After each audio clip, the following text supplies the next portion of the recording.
Hello friends, आप सभी का स्वागत है। फ्रेंड्स, आज हम लोग यहाँ पे डिस्कस करने जा रहे हैं ईवीएस के कुछ इंपॉर्टेंट क्वेश्चंस को। तो आप लोग पूरे सेशन में बने रहिएगा। बहुत अच्छे क्वेश्चंस का यहाँ पे कलेक्शन लिया गया है। फ्रेंड्स, आप अगर चैनल पे न्यू हो तो चैनल को सब्सक्राइब करके बेल आइकन प्रेस जरूर कर लेना, क्योंकि नेक्स्ट नोटिफिकेशन आपको सबसे पहले मिले। चलिए, तो यहाँ पे क्विज को शुरू करते हैं।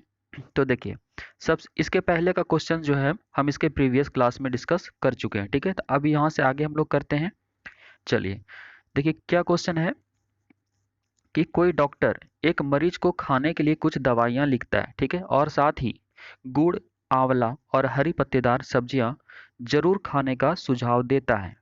यह मरीज किस रोग से पीड़ित होना चाहिए? ठीक है, तो इसका क्या राइट आंसर होगा, आप लोग बताइए यहाँ पे। बुखार, या फिर मियादी बुखार, या फिर मलेरिया, या फिर अनीमिया। ठीक है, चलिए, तो इसका आप इंग्लिश वर्जन भी देख सकते हैं, यहाँ पे राइट साइड में गिवन है। ठीक है, फीवर है, टाइफाइड है, मलेरिया है, या फिर एनीमिया है। ठीक है, यहाँ पे गिवन है। तो इसका आप लोग राइट आंसर कीजिए जल्दी से, क्या हो जाएगा। अगर कोई डॉक्टर एक मरीज को क्या खाने के लिए प्रेस्क्राइब करता है, तो गुड़, आंवला और हरी पत्तेदार सब्जियां, ठीक है, तो वह किस रोग से पीड़ित होना चाहिए, यही आपको क्वेश्चन किया जा रहा है। चलिए, तो इसका राइट आंसर हो जाएगा एनीमिया। ठीक है, क्या हो जाएगा? एनीमिया। चलिए, इसका मतलब क्या है कि उसको आयरन का कमी है, तो आयरन की पूर्ति के लिए ही उसको ये सब सारी चीजें जो है खाने के लिए कहा जा रहा है। ठीक है, चलिए अगला क्वेश्चन है। कुछ पक्षी हमारी तुलना में 4 गुनी अधिक दूरी तक देख सकते हैं। ठीक है, तो ये पक्षी कौन से हो सकते हैं? अगर आप मान लीजिए कि 100 मीटर तक देख सकते हैं क्लियरली, तो वो क्या देख सकता है? तो 400। ये एक एग्जाम्पल दिए, नहीं कि आपका जो दूरी है देखने का, क्लियरिटी है, तो उस पक्षी का क्या होता है? तो 4 गुना अधिक होता है। तो यहाँ पे कौन सा पक्षी का यहाँ पे कलेक्शन है आपको बताना है। कौवा, चील या बुलबुल होगा, बाज, कबूतर, तोता होगा, चील, बाज या गिद्ध होगा, या फिर फाख्ता, कौवा और मोर होगा। चलिए, बहुत बढ़िया, आप लोग जल्दी से आंसर कीजिए सभी। तो देखिए, यहाँ पे चील, बाज और गिद्ध होगा। ये हमसे क्या होता है? 4 गुने अधिक दूरी तक देख सकता है। ठीक है, चलिए अगला क्वेश्चन है कि भारत के मानचित्र में दिल्ली की स्थिति के सापेक्ष हिमाचल प्रदेश की राजधानी शिमला और मध्य प्रदेश की राजधानी भोपाल क्रमशः स्थित है। ठीक है, तो यहाँ भारत का मानचित्र आप सभी को पता है। ठीक है, तो उसमें क्या है कि दिल्ली की स्थिति, जो दिल्ली का पोजीशन है मानचित्र में, ठीक है, उसी के सापेक्ष आपको बताना है कि हिमाचल प्रदेश की राजधानी जो शिमला है, ठीक है, और मध्य प्रदेश की राजधानी जो भोपाल है, तो क्रमशः स्थित किस डायरेक्शन में है, दिल्ली के रिगार्डिंग में आपको बताना है। ठीक है, तो फर्स्ट में गिवन है उत्तर पूर्व और उत्तर पश्चिम। ठीक है, सेकंड में है दक्षिण पश्चिम और दक्षिण पूर्व। तीसरा है उत्तर और दक्षिण में, और चौथा है दक्षिण पूर्व और उत्तर पश्चिम में। तो यहाँ पे राइट आंसर क्या होगा, आप लोग जल्दी से बताइए। जैसे देखिए, ये आपका मान लीजिए कि भारत का मैप है। ठीक है, जैसा भी हो एक लगभग अंदाजा मान के चलिए। ठीक है, मान के चलिए ये भारत का मैप कुछ भी है, ये बना नहीं हमारा। ठीक है, तो यहाँ पे 4 डायरेक्शन है, तो दिल्ली इसमें कहाँ पे है? इस पोजीशन पे दिल्ली है। ठीक है, इस पोजीशन पे आपका क्या है? तो हिमाचल है। ओके, तो यहाँ पे हिमाचल है, और आपका जो मध्य प्रदेश है तो यहाँ पे मिडिल में है। ठीक है, तो आप यहाँ पे गौर कर रहे हैं, तो ये क्या हो गया? दिल्ली हो गया। ठीक है, ये दिल्ली हो गया। इसके ऊपर अगर आप जाते हैं नॉर्थ साइड में, तो ये हिमाचल आ जाता है। इसके साउथ में जाते हैं तो ये एमपी आ जाता है, यानी कि मध्य प्रदेश आ जाता है। ठीक है, तो इसके अकॉर्डिंग हमारा राइट आंसर क्या हो गया? थर्ड नंबर, यानी कि उत्तर और दक्षिण में। ठीक है, यानी कि शिमला जो है किधर हो जाएगा? उत्तर में, और भोपाल जो हो जाएगा किधर? तो दक्षिण में। ठीक है, राइट आंसर। देखिए, मैप से एक क्वेश्चन आपका आ ही जाता है, करेक्ट। चलिए, तो इससे रिलेटेड क्वेश्चन आपको पढ़ना है मैप के रिगार्डिंग में। ज़्यादातर क्वेश्चन साउथ या फिर वेस्ट पार्ट से पूछा जाता है। ठीक है, चलिए अगला क्वेश्चन है। ये सेशन आपका क्या चीज़ का है? ईवीएस का है। ठीक है, तो यहाँ पे उसी के रिगार्डिंग क्वेश्चन है कि ईवीएस जो संक्षेपण है, ठीक है, इसका फुल फॉर्म क्या होता है? ठीक है, तो यहाँ पे बताना है एनवायरमेंटल स्किल्स होता है, दूसरा है एनवायरमेंटल साइंस होता है, तीसरा है एनवायरमेंटल सोर्सेज होता है, और चौथा है एनवायरमेंटल स्टडीज होता है। ठीक है, तो देखते हैं आप लोग राइट आंसर कर पाते हैं कि नहीं। चलिए, बहुत बढ़िया। आंसर कीजिए आप लोग। बहुतों को लग रहा होगा कि एनवायरमेंटल साइंस होता है। नहीं, एनवायरमेंटल साइंस नहीं, एनवायरमेंटल स्टडीज होता है। ठीक है, तो यहाँ पे राइट आंसर इसका हो जाएगा एनवायरमेंटल स्टडीज, क्योंकि इसके अंदर सारा चीज़ आ जाता है। आपका हिस्ट्री भी आ जाता है, ठीक है, सिविक्स भी आ जाता है, ज्योग्राफी भी आ जाता है, ठीक है, जितना भी साइंस का पार्ट्स है सभी आ जाता है। ठीक है, इसलिए ये इन्वायरमेंटल साइंस जो है सभी का कलेक्शन होता है, जो कि हमारा किस में चलता है, कहाँ से कहाँ तक, क्लास 3 to 5 तक ही चलता है। ठीक है, आपको इस पे भी क्वेश्चन पूछा था कि 1 और 2 में चलता है कि नहीं। ठीक है, तो 1 और 2 में नहीं चलता है, किस में चलता है, 3 to 5 में ही चलता है। अब ये पूछा जाएगा 1 और 2 में क्यों नहीं चलता है। इसका वजह यह है कि बच्चे का उतना लेवल का अंडरस्टैंडिंग नहीं होता है जो 1 और 2 में वो समझ सके। तो उसके पहले वो कैसे पढ़ता है, तो मैथ्स वगैरह से, या फिर जो बच्चे के लिए स्टोरी वगैरह होता है वो सब चीज़ का सहारा ले जाता है। ठीक है, तो ये सब होता है। चलिए, तो यहाँ पे राइट आंसर हमारा क्या हो जाएगा, तो एनवायरमेंटल स्टडीज। क्लियर है। अब हमारा अगला प्रश्न है कि निम्नलिखित में से कौन सा प्राथमिक स्तर पर पर्यावरण अध्ययन के शिक्षण का उद्देश्य नहीं है। ठीक है, तो यहाँ पे जो प्राथमिक स्तर पर पर्यावरण अध्ययन का जो शिक्षण होता है उसका यहाँ पे उद्देश्य नहीं होगा, तो क्या नहीं होगा। ठीक है, देखिए पहला दिया है कक्षा में होने वाले अधिगम को विद्यालय के बाहर की दुनिया से जोड़ना। ठीक है, दूसरा दिया है शिक्षक कक्षा कक्ष में कड़े अनुशासन को सुनिश्चित करे। तीसरा दिया है बच्चों को प्रश्न पूछने के लिए अवश्य अभिप्रेरित करना चाहिए। ठीक है, चौथा दिया है बच्चों को अपने निकटतम परिवेश से परिचय प्राप्त करने के लिए अवश्य जो है अभिप्रेरित करना चाहिए। तो यहाँ पे क्या इसका ऑब्जेक्टिव नहीं होगा वो आपको बताना है, पर्यावरण अध्ययन के शिक्षण का। ठीक है, तो आप लोग जल्दी जल्दी आंसर कीजिए, यहाँ पे क्या हो जाएगा राइट आंसर। कक्षा में होने वाले अधिगम को विद्यालय की बाहरी दुनिया से जोड़ना, यह नहीं होगा, या फिर सेकंड या थर्ड या फिर फोर्थ। चलिए बहुत बढ़िया।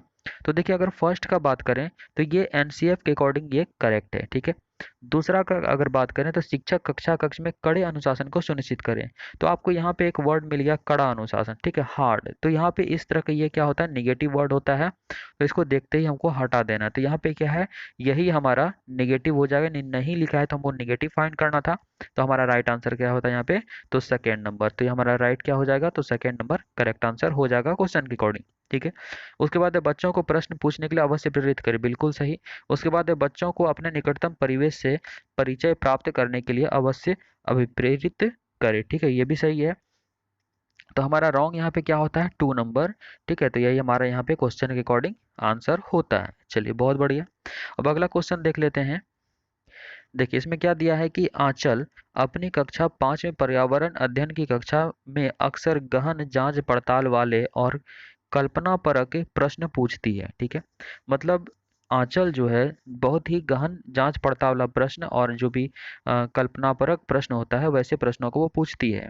तो उसके द्वारा इस प्रकार के जो प्रश्न किए जाते हैं तो इसका उद्देश्य क्या सुधार करना है।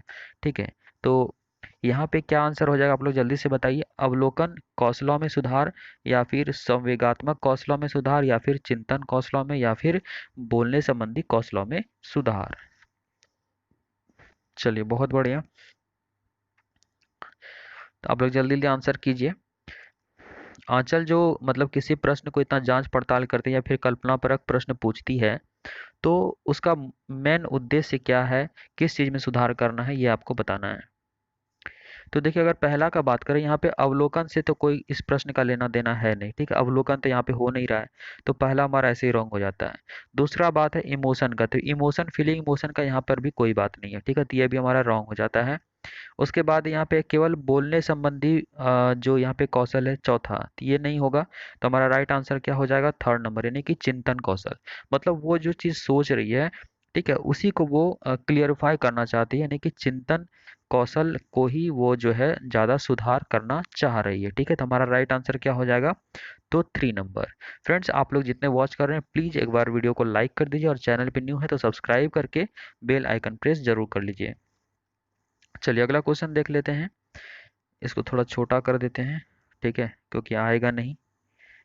हाँ, देखिए क्वेश्चन में क्या कहता है कि कक्षा 3 के विद्यार्थियों को हमारे दोस्त पक्षी, ठीक है, क्या लिखा हुआ है, हमारे दोस्त पक्षी प्रकरण। प्रकरण मतलब क्या होता है, जो टॉपिक है। ठीक है, यानी कक्षा 3 के शिक्षार्थियों को हमारे दोस्त पक्षी टॉपिक पढ़ाते समय नलिनी नीचे दी गई पद्धति का प्रयोग करती है। ठीक है, तो अब क्या पद्धति दिया गया है नीचे उस टॉपिक को पढ़ाने के लिए।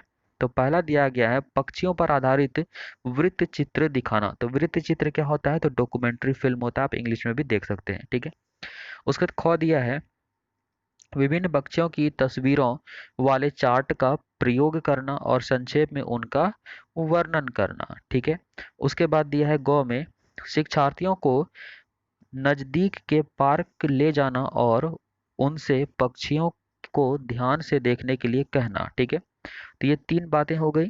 ठीक है, यानी टॉपिक क्या था हमारा, हमारे दोस्त पक्षी, ये टॉपिक था। इस टॉपिक को लेकर ये सारा चीज जो है वो शिक्षार्थियों को करवाया जा रहा है। ठीक है, तो अब देखिए नीचे क्या लिखा है कि नलिनी किस प्रयोजन के लिए सीखने के विभिन्न उपागमों का प्रयोग कर रही है। ठीक है, यहाँ पे जो जो अलग यहाँ पे अप्रोचेस लगाया जा रहा है।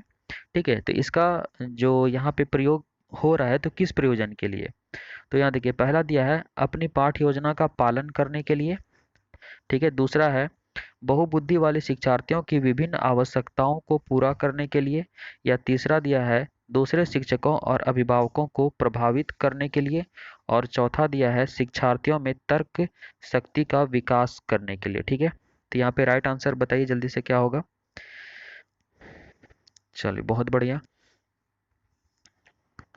तो देखिए अगर पहला का अगर हम लोग बात करें तो यहाँ पे दिया है अपनी पाठ योजना का पालन करने के लिए। यहाँ पे देखिए पालन करने का बात हो रहा है, तो ये केवल क्या हो, नियम को पालन करना, इस तरह जहाँ भी मिले केवल फॉर्मेलिटीज निभाना, तो ये हमारा रॉन्ग हो जाता है। ठीक है, उसके बाद है यहाँ इसमें पढ़िए अभिभावकों को प्रेरित करना। केवल अभिभावकों को प्रभावित करने के लिए ये क्या कोई काम जो है नहीं किया जाता है। ठीक है, उसके बाद यहाँ पे जो भी इवेंट है ये सारा चीज क्या है कि वृत्त चित्र दिखाया जा रहा है।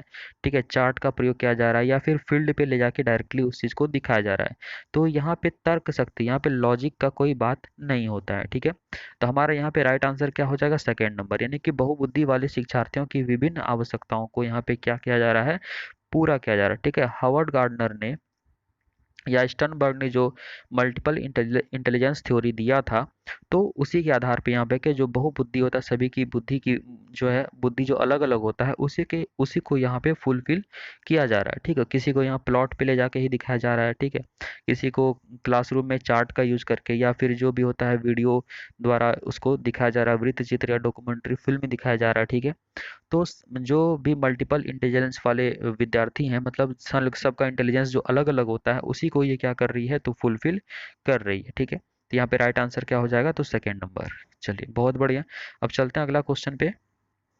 चलिए देखिए इस क्वेश्चन में क्या कहता है, खेल जो हम खेलते हैं। ठीक है, यहाँ पे टॉपिक क्या है, खेल जो हम खेलते हैं, तो यही यहाँ पे क्या है, प्रकरण है या फिर टॉपिक है के शिक्षण में शिक्षार्थियों की अधिकतम भागीदारिता के लिए निम्न में कौन सी शिक्षण युक्ति अधिक प्रभावी होगी। ठीक है, तो यहाँ पे कौन सा टीचिंग मेथड जो अधिक इफेक्टिव होगा किस चीज के लिए, खेल जो हम खेलते हैं इसी चीज को पढ़ाने के लिए या बताने के लिए। ठीक है, चलिए तो यहाँ पे क्या होगा आप लोग जल्दी से बताइएगा। शिक्षार्थियों को खेल के मैदान में ले जाना और उन्हें अलग अलग दिनों में अलग अलग खेल खिलाना। ठीक है, तो इस चीज के लिए जो है इसका भागीदारिता ज्यादा सुनिश्चित हो पाएगा छात्रों का।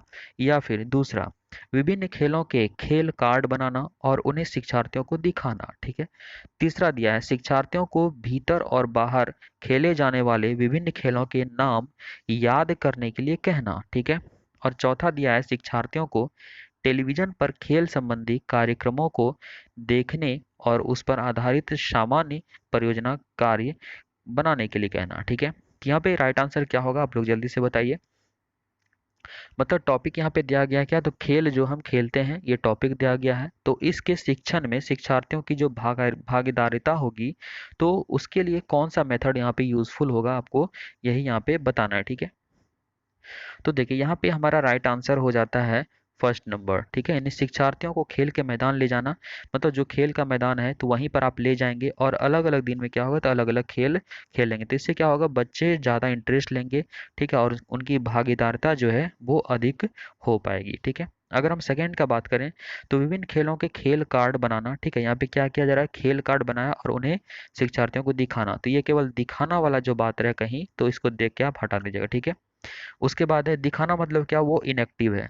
उसके बाद यहाँ शिक्षार्थियों को भीतर और बाहर खेले जाने वाले विभिन्न खेलों के नाम याद करना। देखिए यहाँ पे याद करना है, इसको देख के हटा दीजिए। उसके बाद है 4, शिक्षार्थियों को टेलीविजन पर खेल संबंधी कार्यक्रमों को दिखाना। मतलब उसको जब यहाँ पे खेल के मैदान में खेला जा रहा है तो टेलीविजन पे दिखाना उसके मुताबिक तो ज़्यादा उचित होगा नहीं, तो ये भी हमारा रॉन्ग हो जाएगा। ठीक है, तो हमारा राइट आंसर क्या होता है, तो फर्स्ट नंबर। तो फ्रेंड्स आज का ये सेशन था, छोटा सा सेशन था। तो इसको अगर अच्छा लगा तो लाइक ज़रूर कीजिएगा वीडियो को, और शेयर कर दीजिए अपने फ्रेंड्स में, और नए हैं तो सब्सक्राइब करके बेल आइकन प्रेस ज़रूर कर लीजिएगा। तो मिलते हैं अगले टॉपिक में। ठीक है, धन्यवाद।